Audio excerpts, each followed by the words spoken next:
अभिषेक, बताओगे भी तुम मुझे इतनी रात को कहाँ लेकर जा रहे हो? एक सरप्राइज गिफ्ट है तुम्हारे लिए, वही देने ले जा रहा हूँ। Surprise gift? अरे वो तो तुम मुझे घर पर भी दे सकते थे। हर गिफ्ट घर पर लाकर नहीं दिया जा सकता मेरी जान। कुछ गिफ्ट स्पेशल होते हैं, उन्हें वहीं दिया जा सकता है जहाँ उन्हें दिया जाना चाहिए। पर ऐसा भी क्या गिफ्ट है अभिषेक? मुझे नींद आ रही है। विश्वास करो मेरा, जब तुम वो गिफ्ट देखोगी ना तो तुम्हारी नींद छूमंतर हो जाएगी। चलिए देखते हैं, मेरी नींद छूमंतर होती है या मैं तुम्हारी नींद छूमंतर करती हूँ।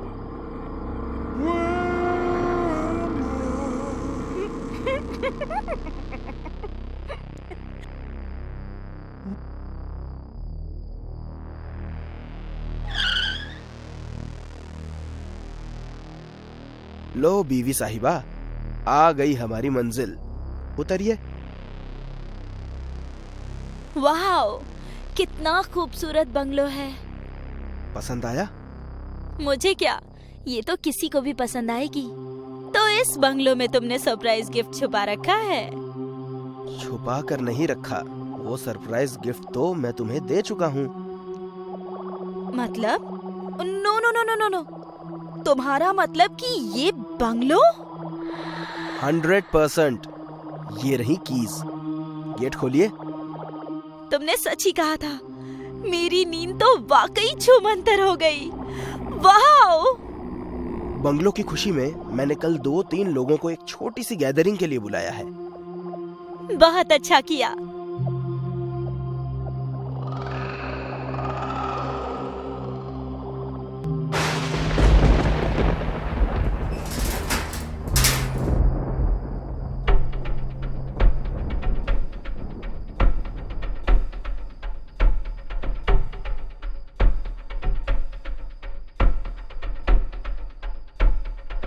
अभिषेक, काफी देर हो गई है, अभी तक तो कोई नहीं आया।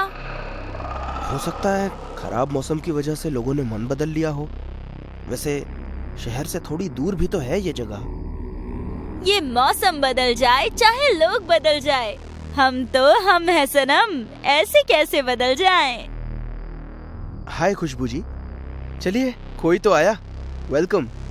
प्रीति, ये खुशबू जी हैं। 2 बंगलो छोड़ के तीसरा बंगलो इन्हीं का है, और ये बंगलो मैंने इन्हीं से खरीदा है। इस बंगलो की नई और खूबसूरत मालकिन को बहुत बहुत बधाई। इतनी सुंदर बधाई के लिए thank you so much. Abhishek, I think अब और कोई नहीं आएगा, हमें केक काट लेना चाहिए। चलिए। चलो। ये लाइट्स को क्या हो रहा है? डोंट वरी, कभी कभी हो जाता है, वायरिंग चेंज करवा लेना। भोला, मेरा मोबाइल बाथरूम में रखा है, जल्दी लेकर आओ। उसमें इलेक्ट्रिशियन का नंबर है, अभी कॉल करती हूँ।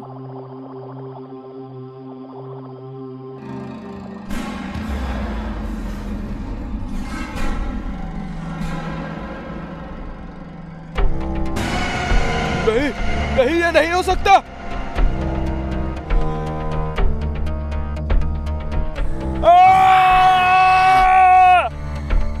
ये भोला अब तक आया क्यों नहीं? 1 मिनट, अभी आई। आज ही मार डालो इसे। पागल हो गई हो क्या? इतनी जल्दी नहीं, थोड़ा वक्त चाहिए मुझे। सब कुछ प्लानिंग से होगा।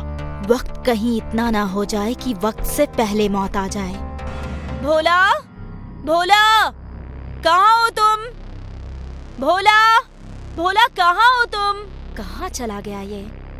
भोला, भोला, कहाँ हो तुम?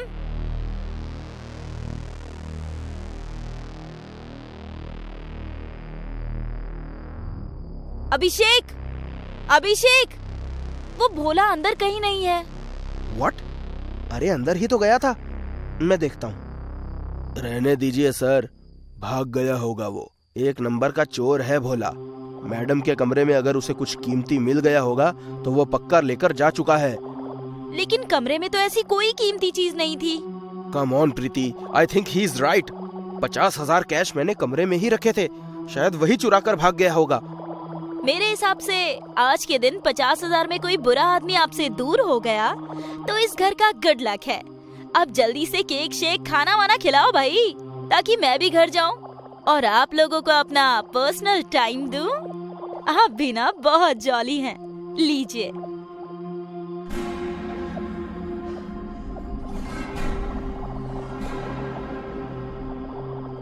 प्रीति, मुझे ऑफिस का कुछ काम है, मैं हॉल में बैठकर कर लूंगा, तुम सो जाओ। ओके।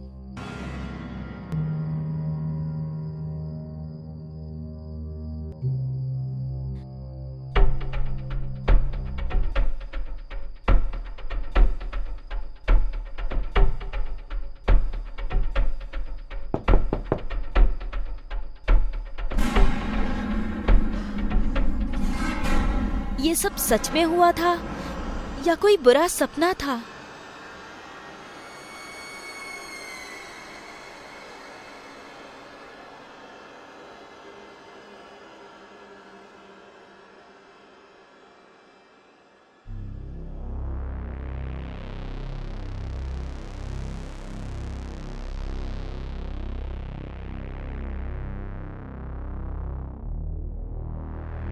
अभिषेक, तुम यहाँ? मुझे लगा तुम ऑफिस निकल गए।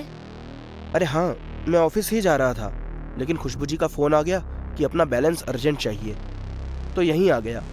अब आप दोनों बातें कीजिए, मैं चलता हूँ।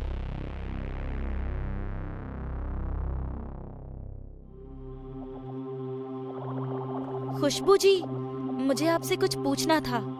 हाँ, पूछो। कल रात मुझे ऐसा लगा जैसे कोई नीचे से मेरे बेड को खटखटा रहा हो, लेकिन नीचे देखा तो वहाँ कुछ नहीं था। कहीं उस बंगलो पर किसी बुरी आत्मा का साया तो नहीं, जिसके चलते आपने उसे बेच दिया?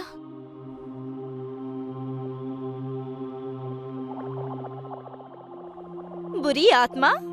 मुझे विश्वास नहीं होता प्रीति।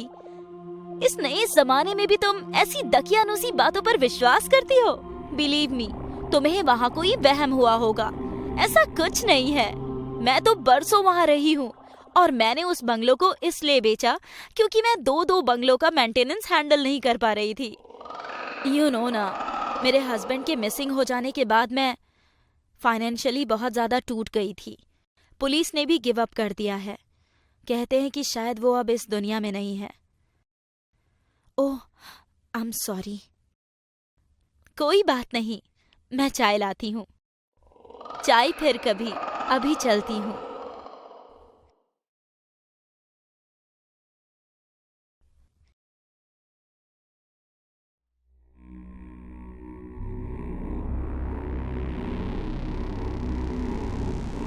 हाँ अभिषेक, कितनी देर में आ रहे हो? सॉरी यार, मुझे एक क्लाइंट को लेने शहर से बाहर जाना है, तो थोड़ा लेट हो जाएगा। तुम सो जाना। क्या अभिषेक, कितने प्यार से खाना बनाया था कि साथ खाएंगे। आई नो बाबा, लेकिन काम तो काम है। मैं सोनू को घर भेज दूंगा। बाय।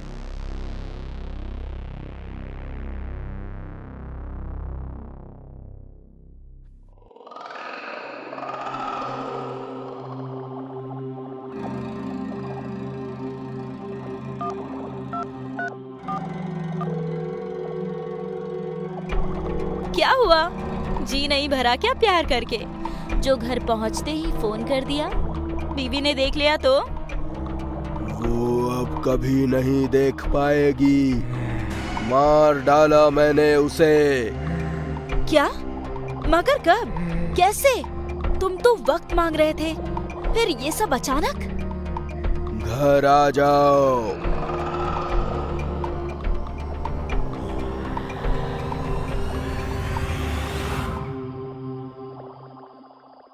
सोनू, सोनू, जल्दी आओ सोनू। ये तो मैडम जी की आवाज है। क्या हुआ मैडम जी? सोनू, बेड के नीचे कोई है।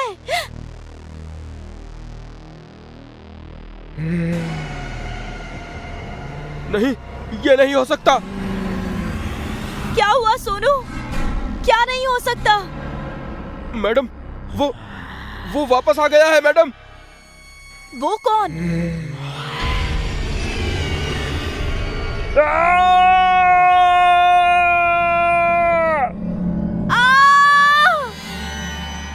प्रीति, क्या हुआ? प्रीति, क्या हुआ? अभिषेक, थैंक गॉड तुम आ गए। बेड के नीचे भूत है, उसने सोनू को नीचे खींच लिया है। मैंने अपनी आंखों से देखा है अभिषेक। रुको रुको, मैं देखता हूँ। नहीं अभिषेक, तुम मत जाओ उधर, वरना वो तुम्हें भी खींच लेगा। प्रीति डरो मत, भूत वूत कुछ नहीं होता है, विश्वास करो मुझ पर।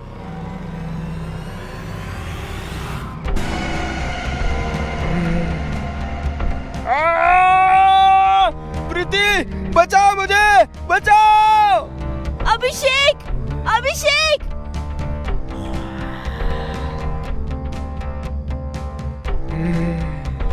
कौन हो तुम? और हम सबको क्यों मार रहे हो?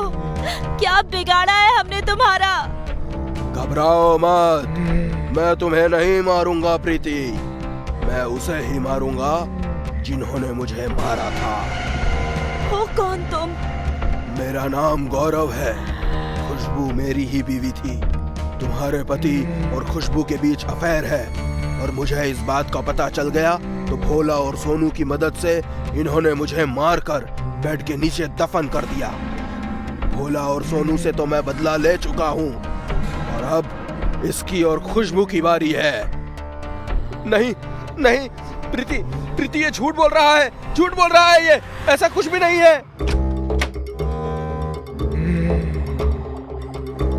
अभिषेक, तुम इसके साथ? तुमने तो कहा था कि तुमने इसे मार दिया है। गौरव? फोन अभिषेक ने नहीं, मैंने किया था तुम्हें। वक्त पर आ गई हो, अब तुम दोनों साथ मरोगे। गौरव, मुझे माफ कर दो, मुझे छोड़ दो। मैंने नहीं, अभिषेक ने मारा था। नहीं गौरव, ये झूठ बोल रही है। मैंने नहीं, इसने ही मारा था तुम्हें। मैं जानता हूँ मुझे किसने मारा था। तुम दोनों मरोगे।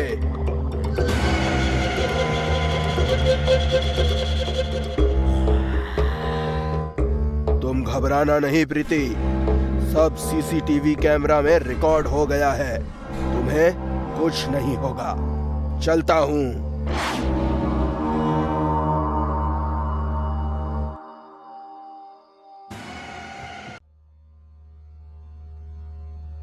इस दुनिया में हर चीज भोगने के लिए बनी है, लेकिन कुछ चीजों का सुख भोगने के लिए इंसान इस छोटे से जिस्म में खुद बड़ा लालच पाल लेता है। वो भूल जाता है कि लालच एक बुरी बला है, बहुत ही बुरी बला। भाई, हमारी पटवारी से बात हुई थी, उसने सरकारी सड़क का नक्शा दिखाया है हमें। अरे कोई काम की भी बात पता चली या सब फुसकी बॉम्ब निकले? फुसकी बॉम्ब नहीं भाई, हाथ गोला निकाला है, वो भी बहुत बड़े वाला। सरकारी सड़क गांव के आखिरी कोने पर जो दयाचंद रहता है ना, उसके जमीन से निकल रही है। और इतना ही नहीं भाई, उसकी जमीन का लगभग 10 एकड़ हिस्सा इंडस्ट्रियल कॉरिडोर में आने वाला है। दयाचंद का पोता तो शहर में रहता है ना? हाँ भाई। इसका मतलब अगर हम उसकी जमीन अभी खरीद लें तो हम जिंदगी भर ऐश से रह सकेंगे। हाँ भाई, बिल्कुल यही बात है। बताओ फिर क्या करें आगे? ये तो अब ध्यानचंद ही बताएगा कि आगे क्या करना है। देख बुड्ढे, तेरे पांव कब्र में लटके हैं, इसलिए कहता हूँ इस जमीन जायदाद से मोह त्याग कर इन कागजात पर दस्तखत कर ले, अपनी जमीन हमारे नाम कर दे। और अगर तुझे ये डर सता रहा है कि हम तुझसे फ्री की रेवाड़ियाँ ले रहे हैं तो तनाव मुक्त हो जा।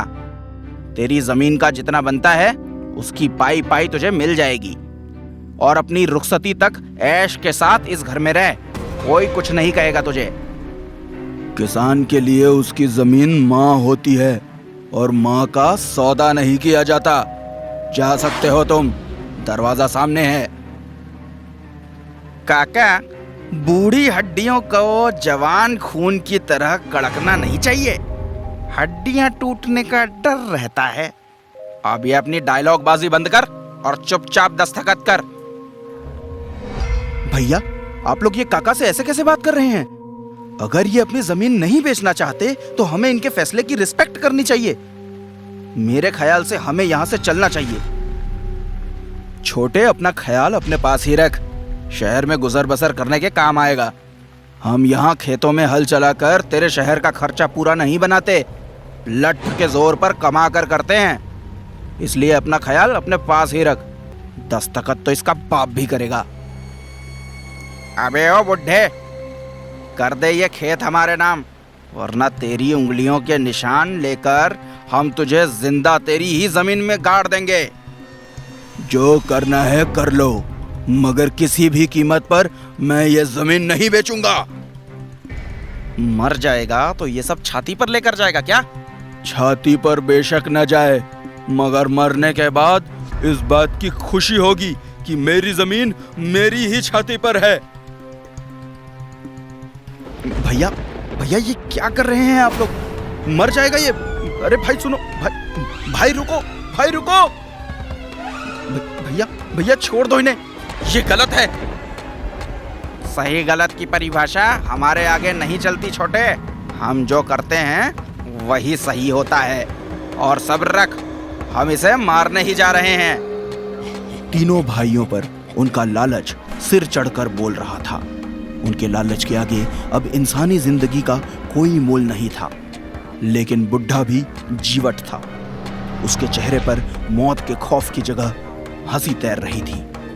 भारी बारिश में छाते की आड़ में नेत्रपाल ने बुढ़े का अंगूठा साफ किया और सभी कागजात पर उसके अंगूठे की छाप ले ली। मैं आऊंगा, मैं वापस आऊंगा, मैं वापस जरूर आऊंगा। मेरी जमीन मेरी ही छाती पर रहेगी।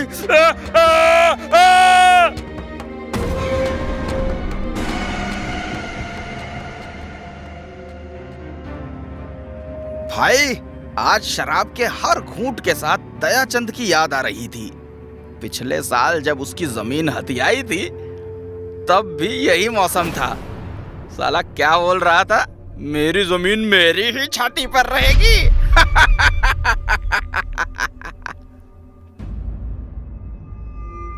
किसी को मार भी दो और उसका मजाक भी उड़ाओ।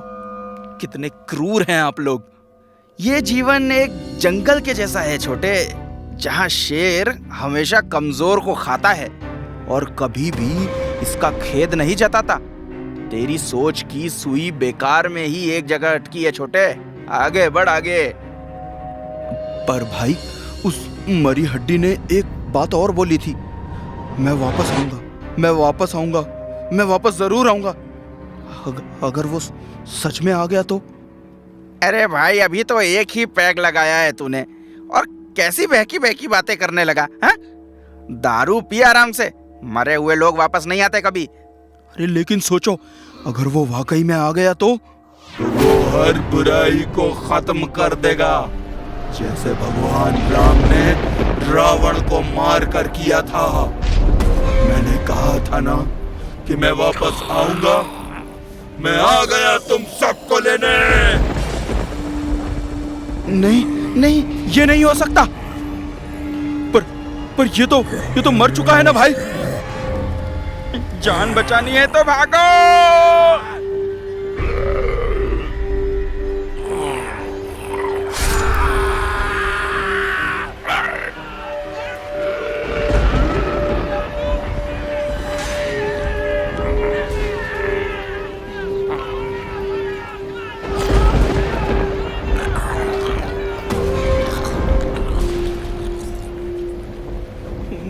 मुझे माफ करो बाबा, मुझसे गलती हो गई।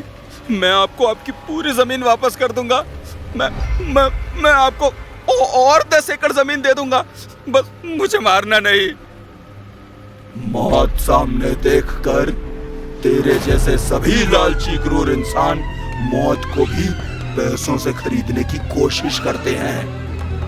पर पगले, ये सौदा देने से पहले एक बार ये तो सोच लेता कि इस जमीन का ये मरा हुआ आदमी अब क्या करेगा। बोल, क्या करेगा?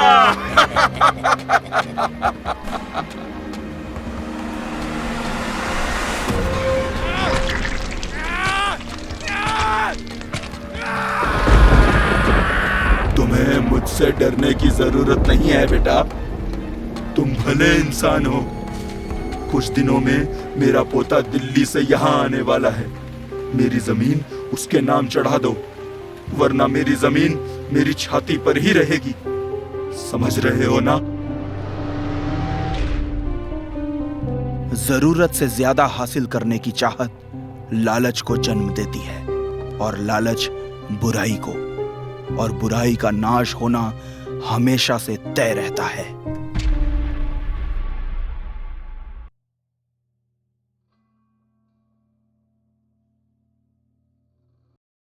सदियों से एक कहावत हम आए दिन सुनते आए हैं कि इंसान जो बोता है वही काटता है। इस बात का मतलब यह है कि कर्मा घूम फिर कर वापस आता है और हर बुरे कर्म का मूलधन और ब्याज सब वसूल लेता है। सालों से दिल्ली में रहने वाले अभय को बेंगलोर की एक आईटी कंपनी ने मैनेजर पोस्ट नौकरी पर रखा है। उसी सिलसिले में अभय अपने परिवार के साथ दिल्ली से बेंगलोर शिफ्ट हो रहा है, लेकिन वो नहीं जानते कि इनके परिवार का कर्मा इनसे सवाल जवाब करने वाला है, जहां होगा मौत का खूनी खेल। शीला, ध्यान से अलार्म लगा लेना, कहीं ऐसा ना हो हम सोते रहें और स्टेशन छूट जाए। डोंट वरी पापा, आपकी बेटी ने आपका ये काम आधे घंटे पहले ही कर दिया है। पूरे 4 अलार्म लगाए हैं। थैंक यू बेटा, एक तू ही है जो हर काम सही करती है। तेरी माँ के ऊपर कोई काम छोड़ दो तो समझो गई भैंस पानी में। कुछ ज्यादा नहीं हो गया अभय? Good night.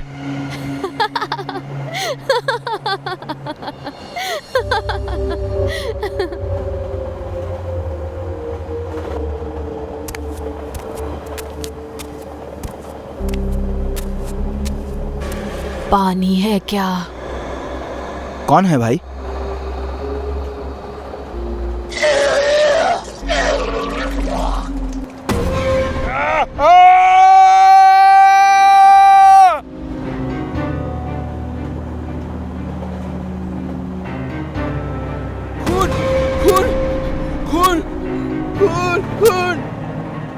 अभय, क्या हुआ? पापा, आप ठीक हैं? खून खून खून खून खून। पापा, पापा आंखें खोलिए पापा, क्या हुआ? अभय, कैसा खून?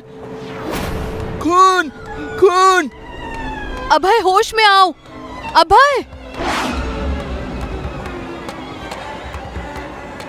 शीला, आकृति, वो यहाँ एक लड़की थी, उसने खून की उल्टी की मेरे ऊपर। खून की उल्टी? मगर यहाँ तो कोई नहीं है। लगता है भाई साहब ने कोई बुरा सपना देख लिया है। पानी पिलाइए इन्हें। हाँ हाँ, लीजिए, पानी लीजिए। बहुत डरावना सपना था। सपनों का क्या है साहब, कभी हंसाते हैं तो कभी डराते हैं। तुम कौन हो? मेरा नाम काल है, अगला ही स्टेशन है मेरा, अरसिरकेरे जंक्शन। कुछ लोगों से मिलना है वहां। वैसे आप कहाँ उतरने वाले हैं? हम तुमाकुरु उतरने वाले हैं। मेरे स्टेशन से अगला स्टेशन ही है, लेकिन संभल कर, वहां एक चुड़ैल भूत का साया है। किसी ने भी कुछ गलत किया होता है तो वो उसको छोड़ती नहीं है। हमें डरने की कोई जरूरत नहीं, हमने कभी किसी का गलत नहीं किया है। मेरा स्टेशन आ गया, जल्दी मिलते हैं।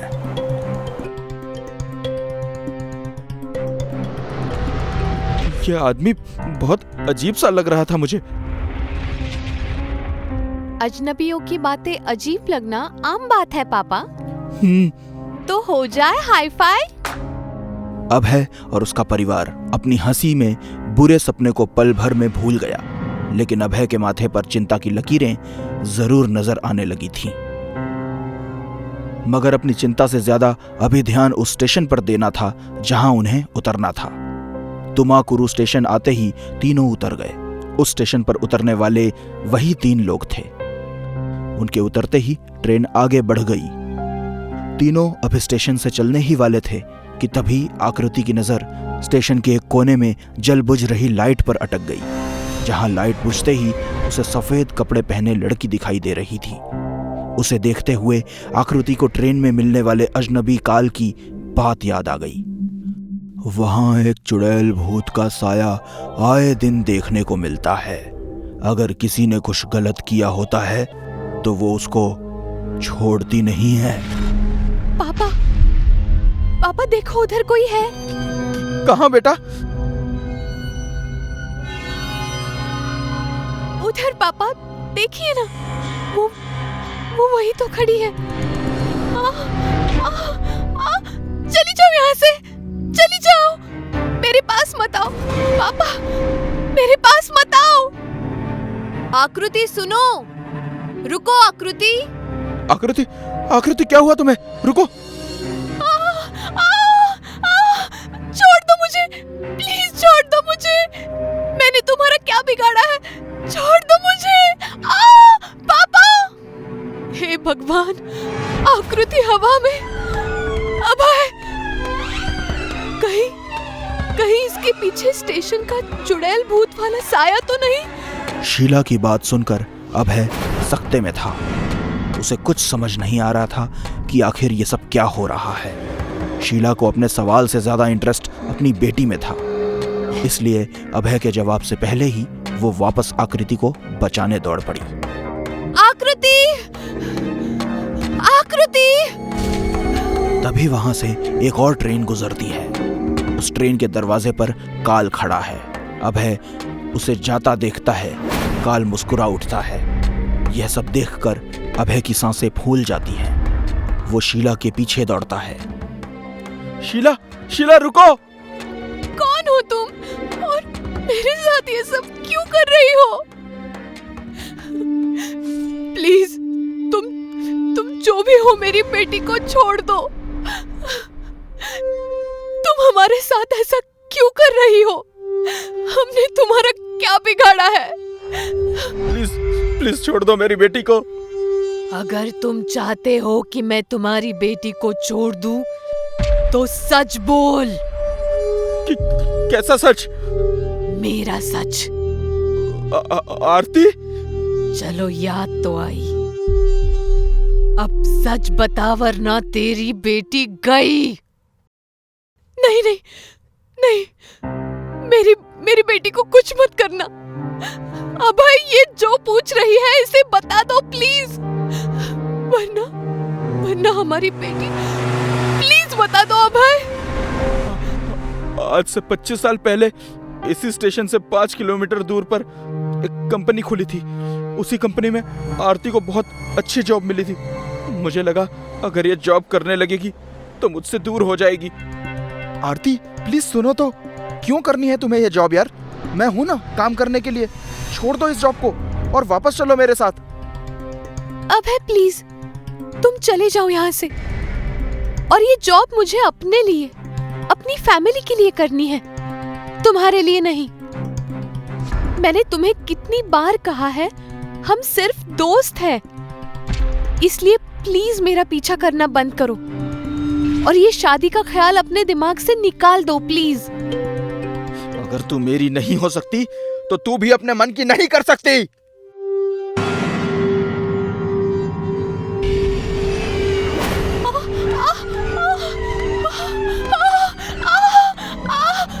बचाओ, बचाओ, बचाओ। मैंने आरती को एसिड डालकर मार दिया, मगर मेरी किस्मत अच्छी थी। मैं पुलिस से बच गया और एक दिन में ये शहर छोड़कर दिल्ली शिफ्ट हो गया।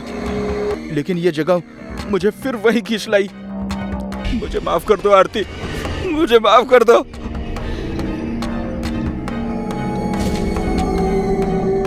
माफ किया? तुमने तो इसे माफ कर दिया आरती, लेकिन हम इन्हें माफ नहीं कर सकते। चलो बेटा। शीला, आकृति, प्लीज मेरी बात तो सुनो। शीला। लेकिन शीला और आकृति अभय की बात नहीं सुनते। तभी ऑपोजिट डायरेक्शन से एक ट्रेन आती है। जो काल अभय की बोगी में था, जो एक दूसरी ट्रेन के दरवाजे पर भी था, वही काल इस ट्रेन के इंजन में इंजन ड्राइवर के बाजू में खड़ा था। अभय ने अपनी ओर आती ट्रेन की ओर देखा और अपनी गिल्ट से हमेशा हमेशा के लिए पीछा छुड़ाने के लिए उसके सामने खड़ा हो गया और काल की ट्रेन उसे साथ ले गई। मुझे माफ कर देना प्लीज। इंसान चाहे जो कर ले, बुरे काम का नतीजा एक न एक दिन उसे भुगतना ही पड़ता है। अगर आपको लगता है कि आप चोरी छुपे गलत काम करके बच जाएंगे, तो आप गलत सोचते हैं। काल हमेशा से हमारे साथ चलता है।